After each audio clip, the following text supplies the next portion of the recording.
Hi, everybody. Welcome to Busy Living Sober. This is episode 298. 298 episodes. I can't believe I'm two away from 300. It's kind of crazy.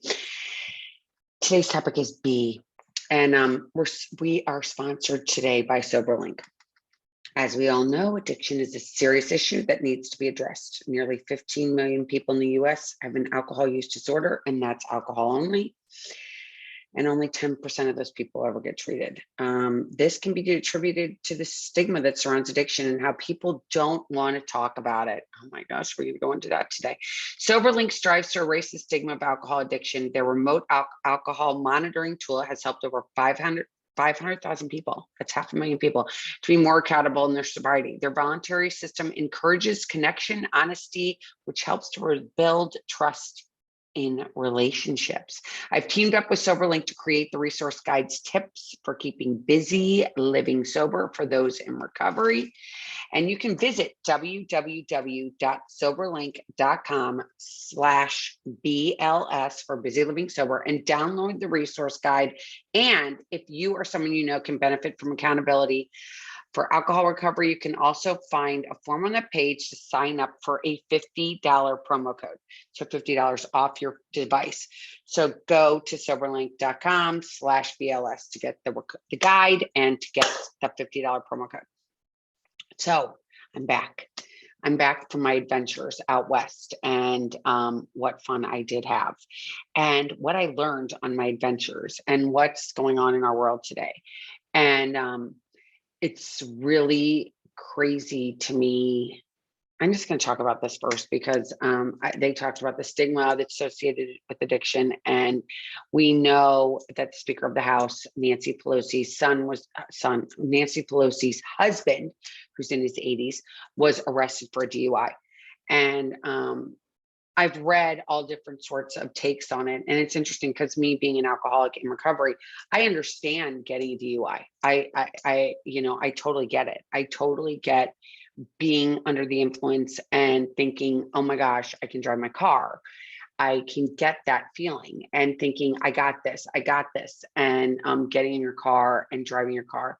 And it's interesting because I kind of feel like, I got sober 16 years ago, which is totally different, than it is today. I mean, and it's not 16 years yet. I got a couple months to 16 years exactly, but almost 16 years. And back then there was no Uber. And I definitely wasn't a multi-millionaire by any stretch of imagination. So the thing that pisses me off is that I understand it, but at the same time, I think it's totally irresponsible. And what makes me think that it's irresponsible is that your wife holds such a she's like on the news all the time, people talking about her all the time. And to be that irresponsible to get in your car and drive when you've even had that much to drink is just so boggling. And I just makes me mad. I'm like, why can't you just say, okay, I've got a problem? And now they're coming out and they're saying, I hope he gets help. And I do hope he gets help. But I'm sure I don't know what it's like to be a multimillionaire. I have no idea. But I would imagine that your ego would be pretty big. And you could think, I'm bigger than everybody else. I'm above everybody else. My wife has this huge job. I can do whatever I want to do. But you put others at risk. And, that's the selfishness of this disease is that I think I look back to when I did, because I did. I'm not going to lie and say I didn't drink and drive because I did. But when I think back to it, I feel like that's the most selfish thing I ever did, because I think that driving a car when we're even past the limit, it takes away our ability to our reflexes.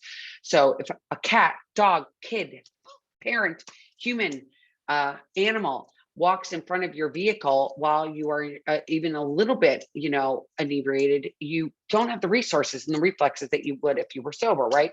So if you're sober, you're like, oh, I'm going to brake. I'm not going to do that. But if you've had some drinks, you're kind of like, oh, look, there's a dog. Oh my gosh. And then you brake. And thank God nothing happened. I didn't actually read more into it. I just saw the headline and it was just disgusted me, because I feel like, us as alcoholics, we have to get help, right? And I understand, hopefully this will be the pinnacle, the catalyst that takes him to getting help. But it's sad that people still, drink and drive at this point. right? I mean, people still drink and drive with Uber. I think I understand if you were, I really don't. I mean, there's places I just went in this country that are very rural, populations of 400 people. And I can see there where you're like, I can't get an Uber. I don't have an Uber. I don't have a cab. But when you're living in Napa, I know that there's Ubers all over the place. I know you can call for a car service. You could probably have, with that amount of wealth, you could have a driver on staff that you just call and say, yo, dude, I'm going out. But it's just, it bums me out that we're there. But my hope is that we can talk about the fact that addiction is a disease, and that this person obviously got his ego involved and got into his car, which I can totally relate to. So I have empathy for that, but I don't have empathy for the fact that he could totally have somebody on staff to be driving him around or call an Uber. There's no excuse there. But if he's an alcoholic, I totally get it. And I pray for him and I hope he gets help. I have to tell you, so I was out west and I flew into Santa Fe, and we drove from Santa Fe to Phoenix. We flew out of Phoenix. So we drove all over the West, and we drove through some really small towns, as I just mentioned. And I met people along the way that had, that their family members had problems with addiction. And these people were young, they were working in a restaurant. And someone had previously lived in on a reservation, and then his parents brought him out to the city, which was this, again, small, teeny tiny city in the middle of New Mexico. It wasn't in the middle of New Mexico, it was actually on the northwestern corner of New Mexico, and not far from the Four Corners, and the Four Corners of Utah, Arizona, Colorado, and Utah, Arizona, Colorado, New Mexico. And so he was like, we moved off the reservation because there's so much drug addiction and alcoholism on the reservation, and my mom didn't want me to live there anymore. And I feel like, and then this other young girl who was a waitress that was at the same restaurant as that gentleman was like, oh my gosh, my parents have battled addiction and I wish they could get help. And it's so rampant today in our world, is this alcohol and drug addiction and meth. There was a lot of meth in the city too, they said. And I also just read that they're trying to come out with a shot, an actual, an immunization that you could get so you're not a drug addict anymore. They're hoping that they can treat this with drugs, with a vaccine. And I can see where our society as a whole has totally, we're in a bad way. And it's sad. And I don't think a vaccine is going to work towards not doing drugs anymore and not drinking anymore. I don't think that that's going to work. I think it's a great idea. And in theory, it should work. And people would be totally, if people were totally willing to want it to change. But the reason we want to drink and do drugs is because we don't want to feel, right? We don't want to feel. We don't want to feel what's going on in our lives. At least that's what it was for me. Feelings sucked. I felt insecure, less than, I wanted to fit in. I couldn't fit in. Drugs and alcohol was, introduced to me at 13. So, and when I drank for the first time, it was like, yay, I don't have to feel. This is awesome. I don't give a shit about anything. I can do whatever I want to do. No holds bar, right? No sense of remorse, no sense of sadness during that time. I was not a person, I was a happy drunk, but I was drunk and I didn't have to feel anything. And that was a huge gift for me, right? It's what got me through my, times in my life that were really difficult. It was really a lifesaver, I think, in a lot of ways. It's like I drank and I felt so much better. But in reality, at the end of the day, looking back to it, like I don't want to wish my life, I can't wish it away. I just told that to a new friend. I said to her, you can't wish things were different. I coulda, I woulda, I shoulda. I can't do any of that. It was what it was. But it did save me. I don't know how else I could have gotten away with it. I don't know if I had found somebody that could have taken me under their wing and they could have helped me. But during that time, that was my only answer, right? Was drinking. So if you had given me a shot, how would I have gotten that sense of relief? How else do we get that sense of relief? There's so much sadness. There's so much homelessness. The shooting that happened last week.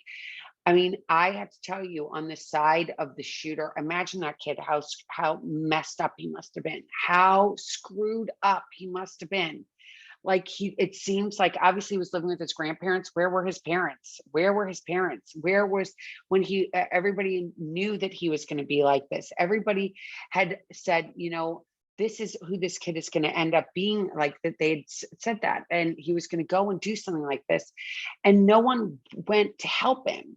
It was all over, police knew that he had been, that he was someone that we needed to worry about, and nobody did anything. Nobody did anything. And I understand, what are you going to do? What are you going to do? I feel like that myself. How can I fix so many people, right? How can I help? I mean, doing this is my only way of doing, is getting out there and saying stuff. And it's really interesting because a lot of times I'm like, why do I do this? Because it's just, why do I do it? Why do I do this? And I put myself out there, but I do because I feel like at least if I talk about it, maybe something will change. I don't know what's going to change. I don't know. I don't know that doing certain laws or, I think that if there's a will, there's a way, right? If somebody wants to do something bad, they're going to do something bad. It's just, it doesn't matter what it is. I don't know if that person would have instead driven their car through the school. Who knows? But, they wanted to hurt someone because hurt people hurt people. That's a reality. And hurt people hurt people. I know that when I'm hurting and I feel sad, I know I lash out at, let's say, my husband. And I do that when I'm feeling sad, especially with these emotions with my oldest son, who's just not talking to me right now. And it makes me sad and it makes me angry and I'm hurt. I'm hurt. But he needs to do what he needs to do. But me personally, I'm hurt. So I then lash out and I hurt others, right? And I say things that I don't mean to say, but hurt people hurt people. And how do we fix that? And right now, I feel like there's so many hurt people. I think there's so much like black and white and government that wants to take over everything. And it's like, I think this is all an inside job for all of us to come to terms with the fact that if we see something that is bad, we have to say something for the sake of others maybe not liking that. I think that social media has taken away our filters as human beings to be respectful, loving, and caring towards others. I think that because we can get behind a screen and type words that are hurtful, that we can do that in real life. And I don't think that's actually appropriate. And I think that because there's so much hurt and sadness, we drink, right? Because I don't want to feel sad. Who wants to feel sad? Who wants to, who doesn't want to have a pity party when we're feeling bad? And what's the best way to get out of a pity party is to get drunk, right? And because no one seems to want to come to those pity parties. And it totally makes sense to me. And the mental health that's going on, I'm just going to tell you, alcoholism is a mental disease. And I'm just going to say that because I've said this many times, it falls under the umbrella of mental health when it comes to dealing with alcoholics and drug addicts. It goes on a mental health because it's our brain, right? It's our brain. So we get to this place where we feel, people are feeling less than, they can't afford things. And then we want the government to take care of it. It's just going to be it's just a catch-22. I'm praying. I did go see this one while I was out in California. Not in California, and I was in Arizona. I felt like California though. I was in the desert, and there were some psychics there. And I had this woman do this drawing, and she said, she told me that she thinks in 2025 that we'll be in the time of Aquarius and life will be great. I don't know how much I believe all that stuff, but anything to be optimistic, I'm like, game on. If they say in 3 years, in 2025, that life's going to be better, I'm like, bring it on, right? Bring it on. We all want a better time and a better place. And we all want to be able to be loving and kind towards each other. And we all want peace, right? Like that is something we all as human beings want, is peace.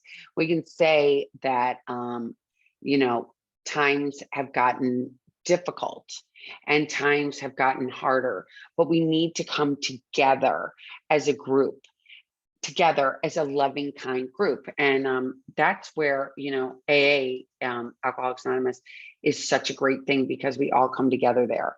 And it doesn't matter what your socioeconomic life is like. It doesn't matter what color you are. It doesn't matter where you came from. It doesn't matter. None of that matters. But we come together, and there's no money that gets involved with it, right? So, and it doesn't matter if you believe in God or if you don't believe in God. It's just, it's a place where fellow people that have dealt with alcoholism come together.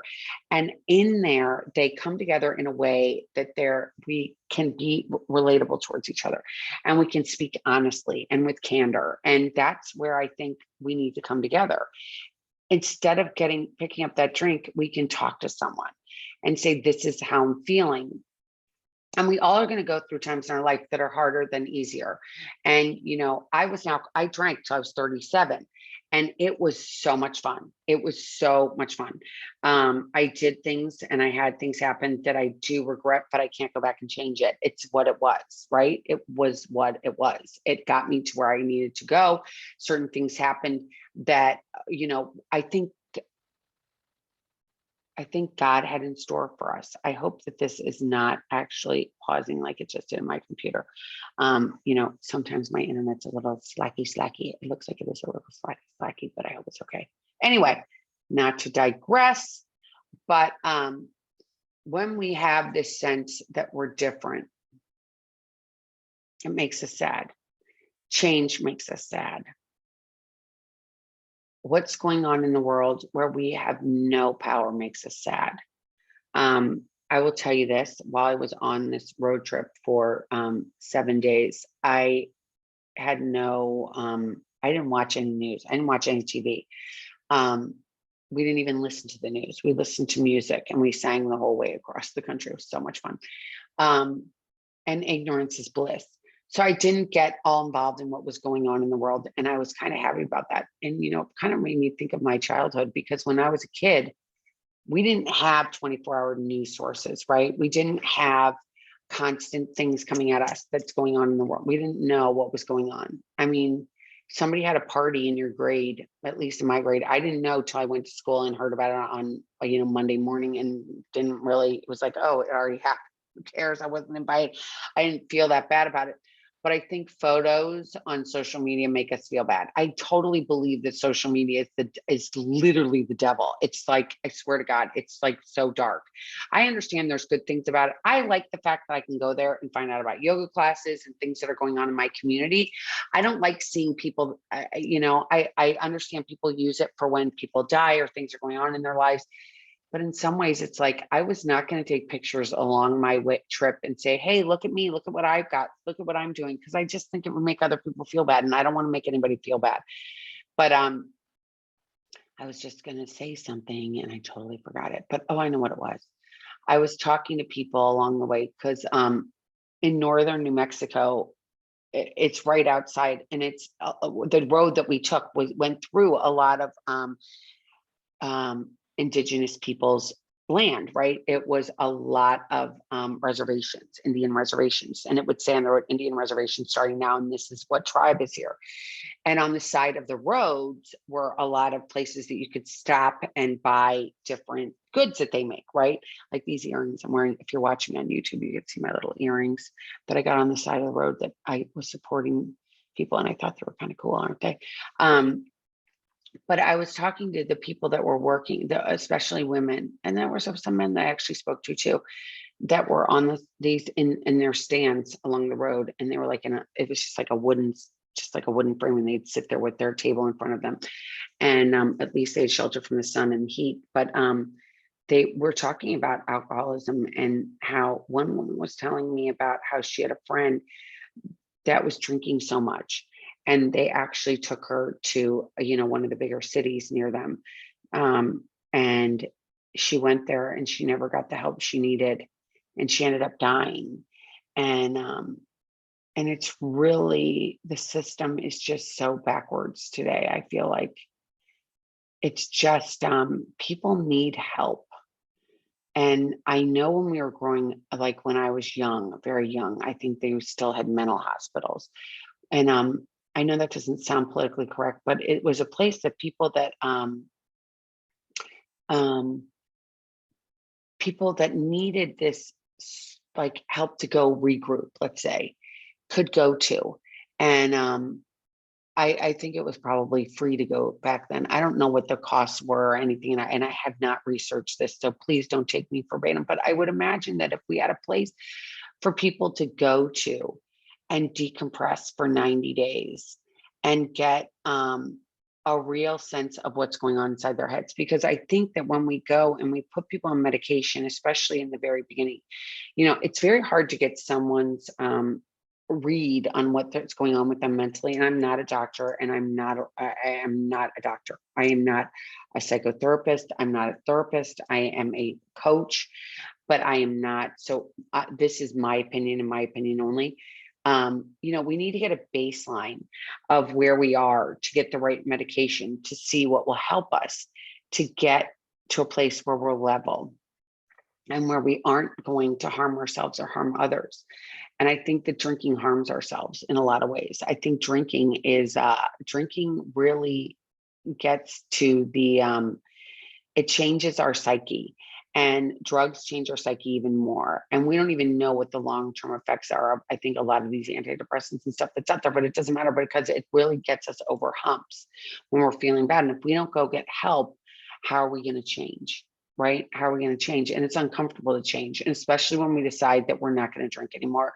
And we need to talk to the doctor. We need to go in and talk to a doctor and say, this is where we are, and be honest with them. I know that's hard. We think, I'm not going to tell anybody this secret. I don't want to tell anybody. I don't want to tell anybody. I'm scared. I'm ashamed. There's nothing to be ashamed of. If you are having a problem with alcohol or drugs, you need to talk to your doctor about it so that they can help you and they can wean you off of these drugs or alcohol that you're on. And then maybe get to this place where you're like at least at back to even, and they can figure out what's going on with you so they can treat you properly. And I don't think we get to that place where we trust somebody. I don't even think we trust people enough to say, hey, look, this person's totally going nuts over here and we need to get them help. I'll tell you, it's so crazy in the world right now.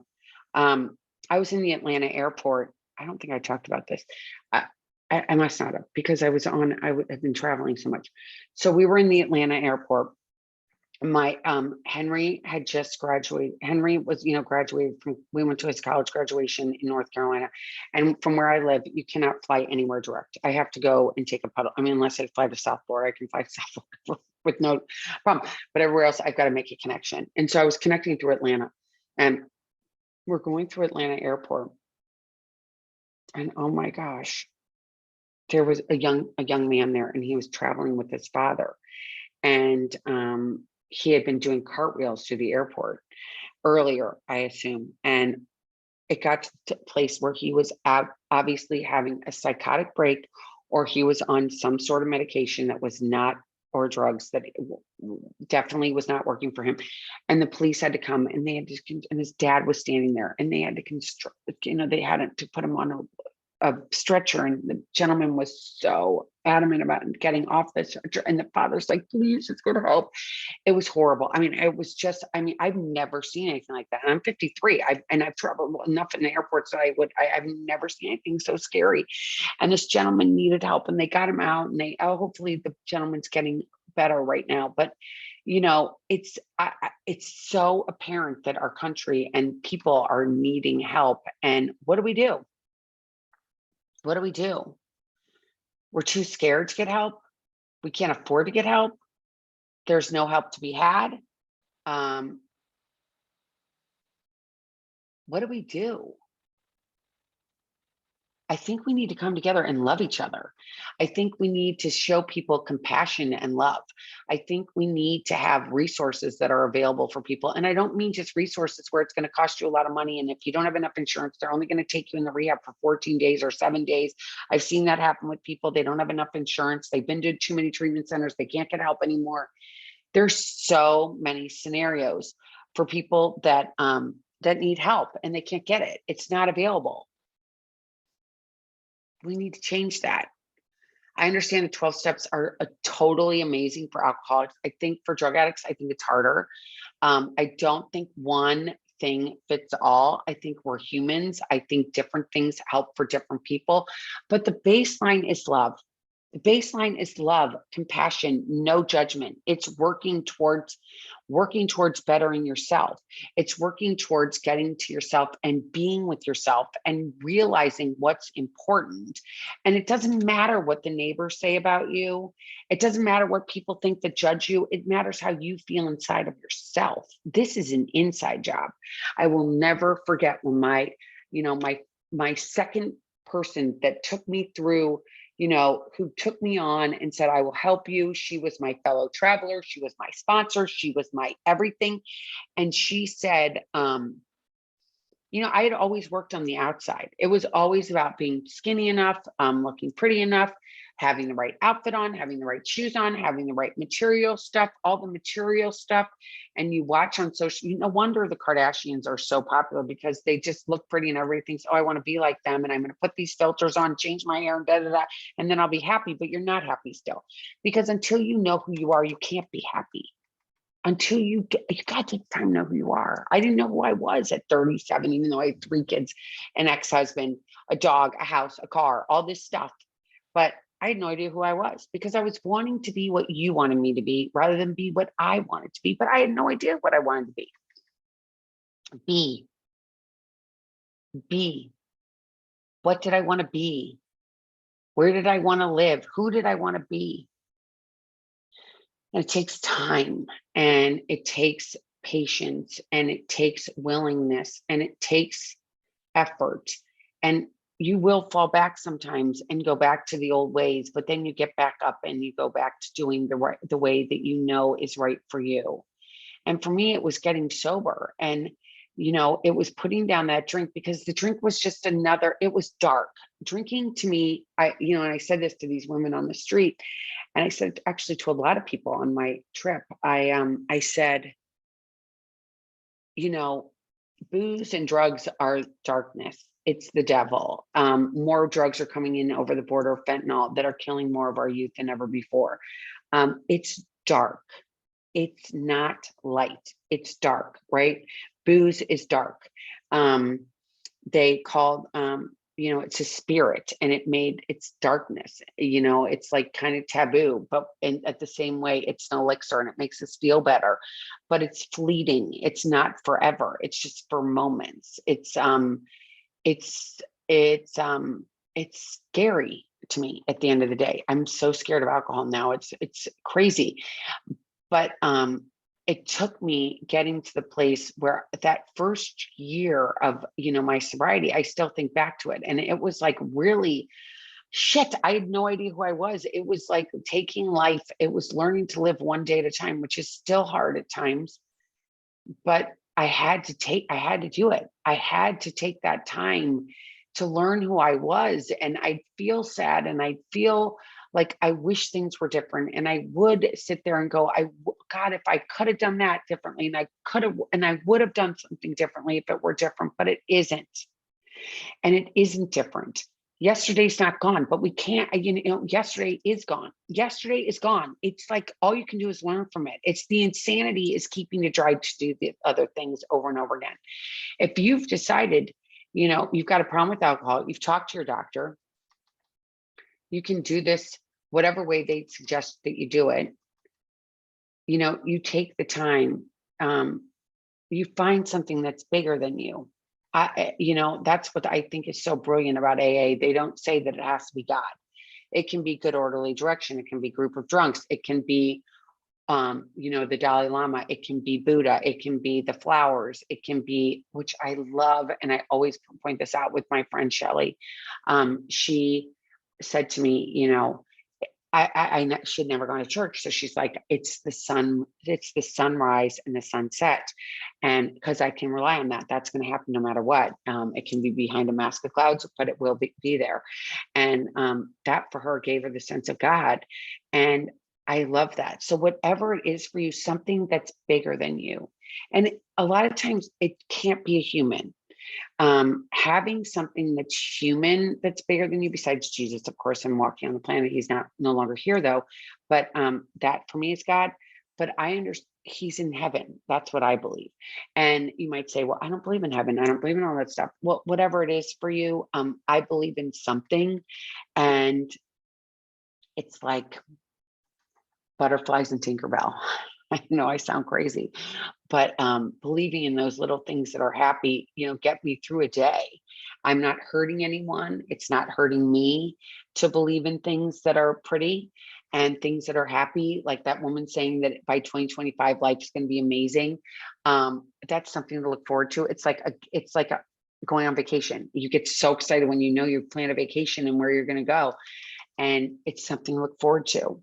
So looking forward to something is important. It's important to take the time to look forward for things and not always look back, because when we look back, things are kind of like, we kind of wish and could and should, and we can't. So why go there? Why even do that to ourselves?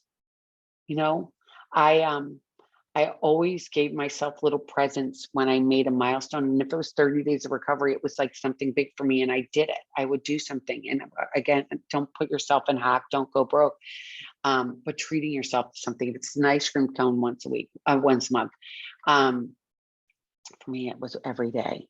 I had ice cream every day. I didn't drink, so I had ice cream. I mean, I lost weight eventually, but it was, I didn't care. Again, I had to worry about my insides, not the outsides. The outsides were not going to make me, the outside stuff never made me feel okay. It's like when you go shopping and you're like, oh my God, I get this high from buying something. At least I did for a long time. And I get the high from buying it. And then that was the high. I'm like, oh my God, I love that I bought this. And then you bring it home and you put it on, you're like, well, it doesn't change me at all. I still feel the same way inside. It's like when you go on a diet and you lose weight and you're like, oh, I got to this ideal weight, and now I still feel like the same person on the inside, because it's the psyche. It's the hole in the soul. It's filling that soul with self-love, with self-compassion. It's filling that place of that hole with yourself and knowing that God loves you no matter what. And you can say, well, I don't believe in God. Well, the sun loves you. Let's just say the sun loves you. The sun comes up, it gives you sunshine, it gives you power. It's D, it just makes you feel better. And I'm really focusing on that prayer and meditation. And I'm going to get into yoga. I'm going to take a yoga certification course starting in August. And it's crazy. I want to do it, but it's what I want to do. It's something I've been on my little list of things that I'd like to do. I want to get better with moving my body. And I think the spiritual part of that will help me too. That's one of my goals for right now, is that I want to do that. And I want to end today with, or this week, I'm going to botch this up but it was on a meditation I heard this morning on Insight Timer. And it said, so as it says, I pushed and shoved my way through for the day. I was doing too much. I was wary. I was blaming something. I was looking for something. Without staying focused. There were flaws and gifts. I can read this, and I actually listened to this and I tried to record it on my phone and have it write it down, but it didn't. It botched it even more now that I'm really looking at it. I'm like, this is not what you said. But what this meditation really was talking about was we're all wondering what we're supposed to be, who we're supposed to be, what we're supposed to do, unless you're blessed like my son, who totally knows what he wants to do and is doing it and is very happy. And I do believe there's a sprinkling of people that are born, get into what they're supposed to be doing from the start, and are happy from day one doing what they were meant to do. I don't think that's all of us. I think a lot of us, we start doing one thing that falters, we start to do another thing. I know for me, I spent 25, almost 26 years being a mom and doing that on steroids. I swear to God, I was mom. And it gave me purpose and it gave me life. And now here I am at 53, and they don't really need me anymore. I mean, they need me somewhat, but not like they used to. And I need to re-identify and what am I going to be? Who am I going to be? What am I going to do? What's going to be my thing? And figuring that out, I know I'm not alone, when I feel the way I feel. And I don't want to feel less than, I don't want to feel bigger. I don't want to feel better than somebody else. I don't want to feel less than somebody else. I want to feel like in the middle, in the colors. I want to I want to strive to do something different. And so that's why I'm going to go do this yoga thing. I'm going to take the time. I'm going to take however long it takes for me to get certified in this. And it's going to be work. And I have to learn a new language, I'm sure, with this. And I'm going to have to learn different poses and getting to this place that's going to be uncomfortable at times. But I'm going to do it. And I'm going to do it for me. And a lot of times we don't do stuff for ourselves, but we need to. And we need to be selfish at times. We need to do what's good for us. And it doesn't matter what anybody else says. If this is your first thing you're doing for yourself, it's like, I really want to get sober and I really want to do this for me. And I am going to, my spouse might drink and I'm still going to do this for me. And if the spouse and I don't work out, well, whatever, we got to do some stuff for us because God put us here for a finite time. We're only here for a little while. We have no idea when our last breath is going to happen. But, I can say this for myself, the first part of my life till I was 37, I drank and act like a lunatic. It was really, really fun. 37 to about 53, where I am today. I really worked on being sober, being a really good parent, being hands-on, being there for them 110%. And that was my mission in life, was to get my kids to the finish line, which I did. And now they are on their way doing what they're going to do. And now it's time for me. And selfishly, I'm going to take care of me and I'm going to figure out what makes me tick. And it's not going to happen overnight. I know it's going to take work and I know it's going to be painful at times. And I know I'm going to have pity parties and I'm going to be like, why am I doing all these things? But I'm doing them. I'm telling you guys now, I'm taking this time to figure out what makes me tick. I don't know. I know being sober is just like, that's the end all be all. And I will be sober and I will be doing this podcast. I don't know for how long. I don't know what it's going to look like forever. I have no idea. It might take different forms. It might do different things, but I'm going to keep doing this and keep letting you guys know that I totally get it. When you say, I feel like, this is really hard. It's really hard. Yeah, life is hard. And if anybody told you that it wasn't, they lied.